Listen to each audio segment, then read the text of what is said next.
বৃষ্টি হলেও গরম কমার কোনো সম্ভাবনা নেই রাজ্যে। একই সারাদিনে অফিসের চাপ, তার উপর গরমে প্রাণ ওষ্ঠাগত। দিন কয়েক ছুটি নিয়ে কোথাও ঘুরতে যেতে খুব মন চাই বলুন। তবে চলুন এবার যাওয়া যাক কলকাতার কাছে পূর্ব মেদিনীপুরের একটি অঞ্চলে, যার নাম গেউখালী। এই গেউখালীতে রয়েছে 3টি নদীর সঙ্গমস্থল। রূপনারায়ণ, হুগলি এবং হলদি নদী মিলিত হয়েছে এই জায়গায়।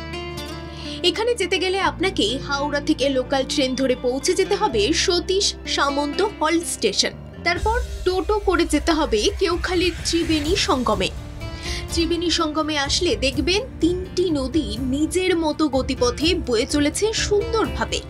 চারিদিকে সবুজে ঘেরা ছোট বড় গাছ, ছোট বড় মালবাহী জাহাজের যাওয়া আসাও দেখতে পাবেন আপনি। বিশুদ্ধ বাতাসে সব চিন্তা থেকে মুক্ত হয়ে নিঃশ্বাস নিতে পারবেন আপনি। বিশাল বড় ও চওড়া এই নদী সঙ্গম।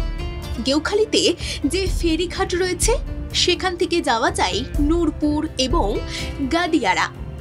এখানে কিছুক্ষণ নিরিবিলিতে সময় কাটানোর পর পৌঁছে যান চার্চ দেখতে। এখানে বেশ কয়েকটি চার্চ রয়েছে।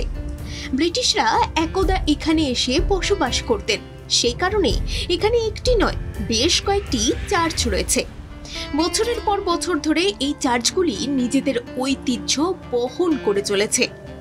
গেউখালীতে গেলে সেখান থেকে আবার যেতে পারেন মহিষাদলেও। এখানে অবস্থিত রাজবাড়ি ছাড়াও দেখার মতো রয়েছে গোপালজিউর মন্দির। একটু এগুলোই রয়েছে গান্ধী কুটির।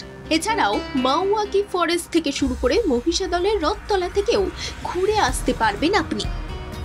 আবার এই সবকিছু ছাড়াও গোপাল বাড়ির উদ্দেশ্যে রওনা দিলে আপনি দেখতে পারবেন সতীশ সামন্তের জন্মস্থান ও বসত বাড়ি।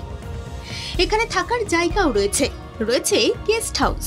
তাই শহরের এই যান্ত্রিকতার জীবন ছেড়ে হাতে 2 দিন সময় নিয়ে গেউখালীতে গিয়ে একটু মন খুলে বিশুদ্ধ বাতাসে নিঃশ্বাস নিয়ে আসুন।